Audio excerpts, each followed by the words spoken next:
Welcome back to my new workspace. It's just a little flat area that I can use as a bench and a place to plan things out, and that's what we're doing right now. So I have a piece of maple, a piece of burnt oak, and a piece of cherry.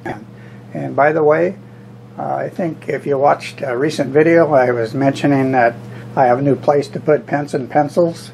Look at all the pens I found, but I've only found 2 pencils, so there's about 50 more to find. Let's go ahead and move over to the table saw. I'll start cutting some segments and I'll bring you along and explain exactly what we're doing. And I've not done it before. Pretty sure it'll work. I sure hope it works. See you over at the saw. First thing I need to do is cut my first piece. And I also, this isn't going to be hard to do on here, but I like to mark the top of that board. And it doesn't hurt to mark that edge. I'm not going to mark the edge. I've done enough of these. I don't need to mark that edge. But it's a good way to know where you're at. So we'll go ahead and cut some. The main reason that I marked the top of that board is I always want it to be up when I cut. And the reason that you would mark that edge is you always want that edge against one of the rails, just like that right there. That just makes everything more accurate. If you have a little bit of warpage in the board or it's not parallel, then having the same edge will assure you that you get a perfect segment. Now you also might notice that my wedgie slide is opened enough to get a 5-inch board in there. Normally I can only get about a 2-inch board in it, but I made a little change to it. It's a temporary change, and I put another rail on there just so I could keep it on that same edge. Not only to keep it accurate, it's safer because the board is being pushed against that rail while you cut. Alright, I couldn't stand it. I just needed to cut at least 18 of these pieces. I have extras if I needed them. In the time that it took to cut these, it's now 87 degrees, so I'm going to get out of here as soon as I show you what we ended up with. So I never sanded the joints. I just put them together, put a hose clamp on it, and that's what we got. I think it's about nearly perfect joints. This is not how they're going to get glued together. That's how they came off the saw. I just picked the piles up, put them together, put a hose clamp on it. I'm sure once I clean all that up, it's going to even look better. So, I'll see you in the morning because it's probably going to be 90 before I reach the door. The gluing went pretty quickly, but I'm going to speed it up and I'll tell you what's going on. I put quite a bit of glue on just one side of those pieces, and then I start stacking them up against each other, and then you'll see I'm going to put a bowl that I keep in the shop for various things. I put that on there, and then I had rubber bands ready. I'll drop those around, then I'll lift it up, I'll try to push all the points together, and I'll wipe the glue off, and then I'll go ahead and put a hose clamp around it, and I'll get the bowl on there and I'll clamp it down, and once it's all tightened up, we'll let it sit probably overnight. And I did use Titebond 3 for this because it's slower setup. Alright, we're moving on to phase 2 of this combination project. The first phase was making these segments and gluing them together. Pretty standard segment making and gluing. So now we're going to do the second phase, which is turning a bowl from a board. This time it's a bowl from a segmented board, and that will give us a segmented look when we get finished. At least I hope so. I have not turned this particular configuration, but I'm pretty sure it's going to look like a standard segmented bowl. Okay, before I start cutting these rings, I wanted to let you know that at the end of the video I'm going to show you 2 other accessories that I've made to really help in the process of making a bowl from a board. And I don't want to show them right now because not everyone's interested in them, and I just want to start cutting these rings. So I'll show you that, and for me it really makes a whole lot of difference on the success of making a bowl from a board. So let's go ahead and start cutting some rings.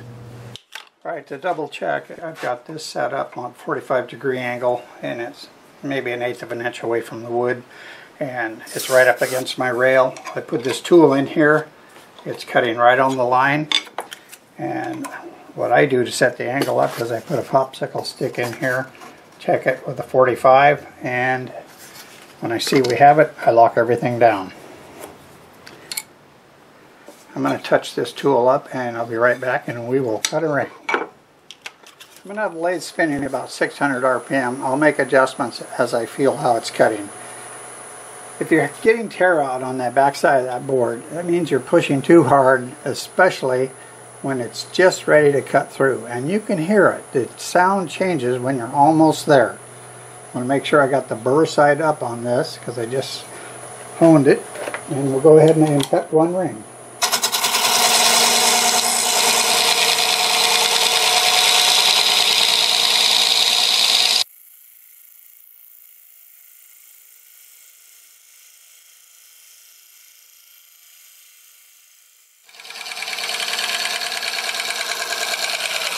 Right here.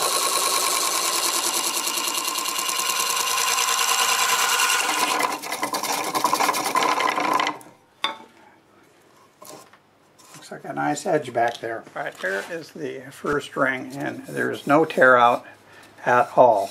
There's, you know, very thin paper pieces of wood left on here, but it's not torn.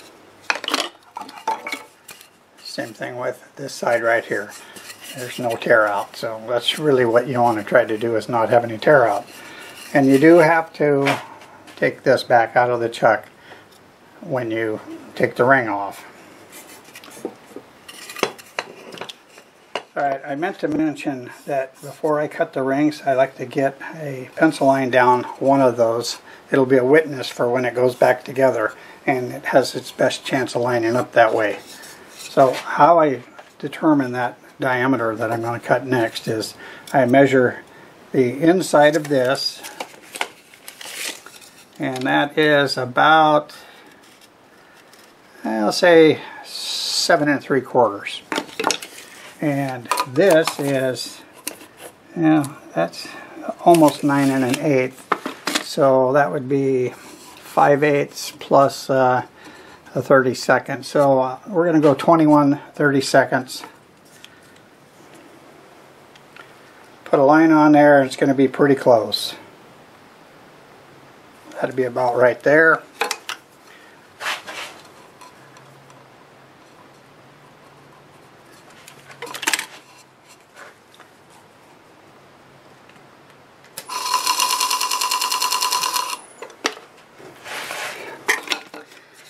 We'll go ahead and check it like this, and I'm seeing just a little bit more pencil line than I would want to see. So I'm going to cut right down the middle of that pencil line, and that should be plenty close enough.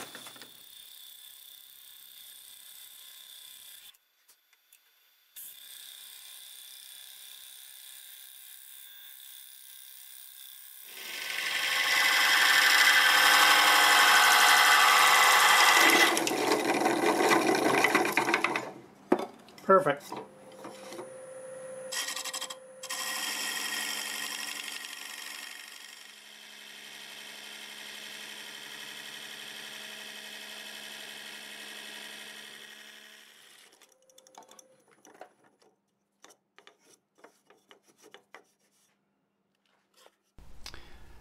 Gluing these rings together involves a little bit of wait time, so I'm not going to make you watch all of that. But I'll get glue on one surface and I'll let it sit and soak in a little bit. Then I'll take the next ring, I'll set it on there, and I usually like to push it down and give it a little twist, and then I have marks on there to line it up, and I'll rotate it, I'll get it lined up, and then I'll let that sit for maybe 5 to 10 minutes so the glue tacks up, and at that point in time I can put a weight or a clamp on there like I'm doing here, clamp it down, and do the same thing until we get it finished. But like I say, there is a lot of wait time just letting the glue tack up, and if you do let it tack up properly, it will not slip when you clamp. So that's why I do it that way. The whole process might have only taken 40 minutes, but if I was to show it to you, it would seem like 6 hours. So there's the final clamp up there, and I'm going to let that sit all night, and we will start turning it. As you can see, I've got it mounted in the chuck, and I'm ready to go ahead and turn the inside. And it's not going to be very complicated on the turning part of this, because I cut all the pieces on a 45-degree angle, That means I have a straight line. I don't have a lot of material in here to put much of a curve in it. I might try to put a little bit, but my main idea on this was to get this pattern in there, and that's going to be the focal point of this turning, not necessarily the shape. I think it looks pretty cool. 1/2-inch bowl gouge, freshly sharpened, doing about 800 RPM.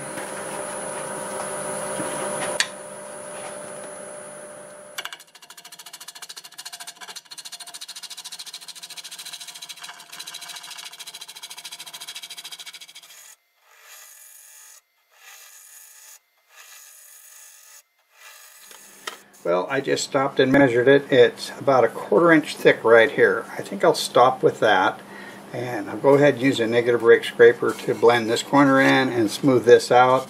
The rest of it doesn't feel too bad. I think I can just sand that.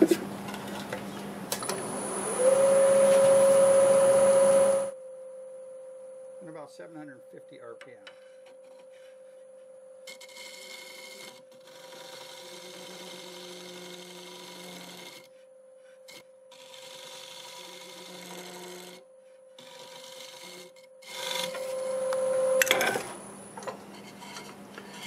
Alright, I think I'll get this sanded, but I think I might just sand it after the outside's done. Got it all set up to do the outside now. I've got about 3/8 of an inch on the wall left. And the fact that this is kiln-dried lumber, it tends to transfer harmonics a lot more than anything else I've done, especially when it's in segments. What I like to do is take a disc, and I have numerous discs laying around for this. I'll put it in here, get the live center up against it. This will really dampen those harmonics a lot. It's just a whole world of difference using that. Still about 820 RPM, same 1/2-inch bowl gouge.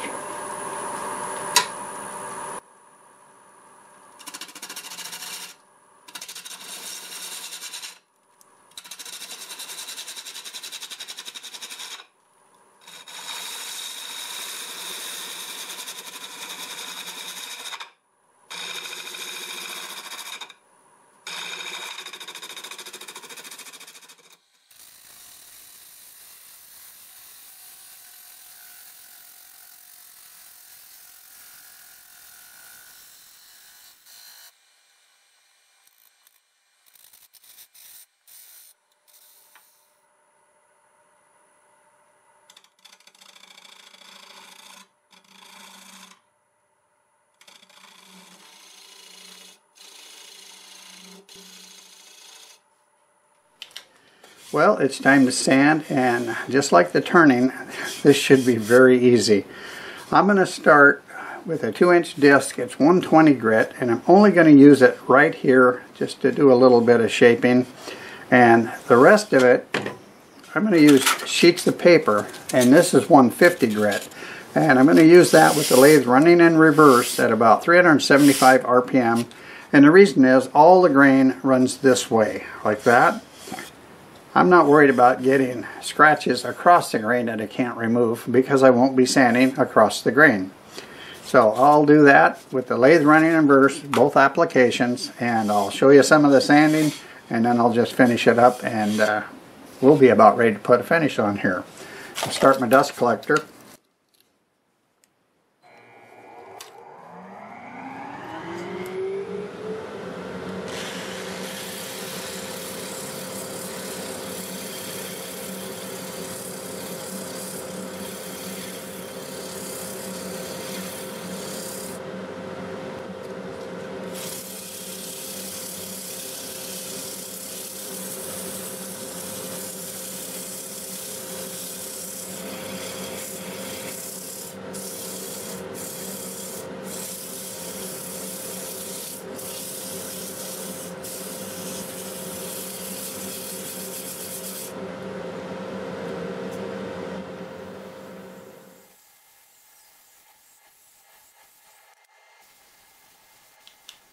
Well, we have reached that time that I think is most people's favorite, and that's watching that first coat of finish go on.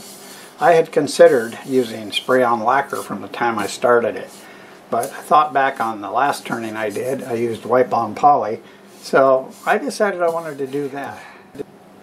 So I'll tell you a little story about this. This is a piece of Long Johns. In 1967, when I got drafted in the Army, they issued us a pair of Long Johns, well, a number of pairs. Where they sent me, I had no use for Long Johns, so I never really used them. I cut them up and used things like this for it, and they would never fit me now. These were small. Holy smokes, I used to be small. So let's go ahead and get a coat on, see what it looks like. And I don't know how well this will work, but we're going to find out.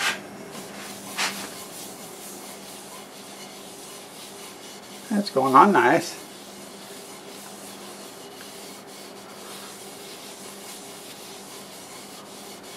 Well, from where I see it, I think it looks pretty nice. Camera doesn't always show everything. I think you can see that.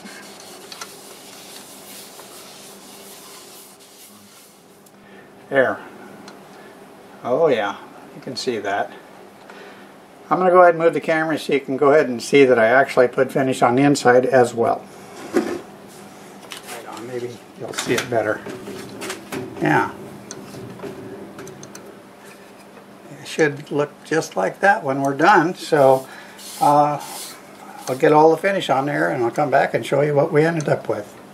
Well, here it is. It is all done, and I really like how it turned out.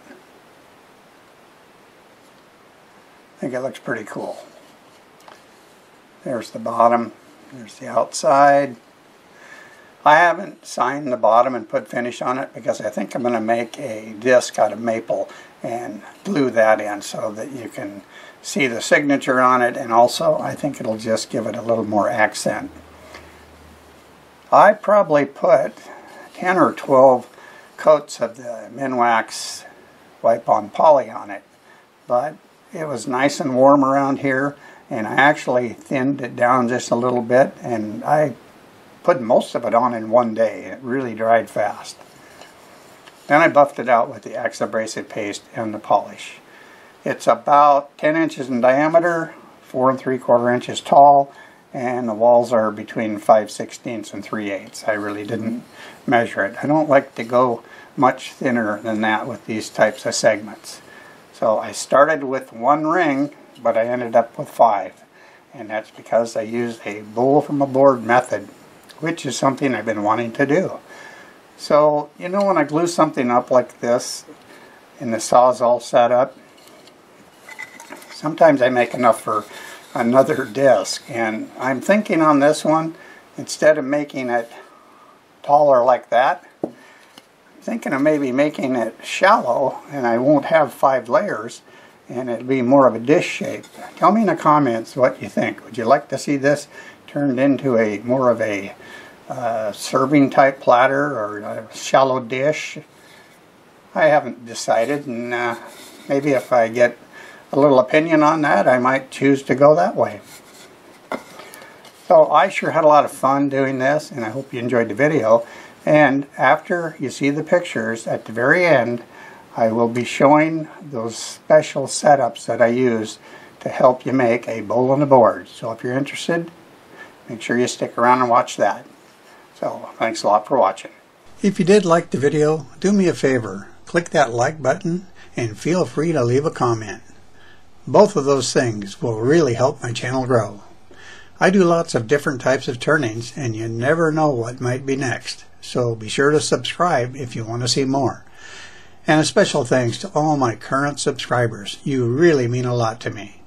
So, till the next time, see you later.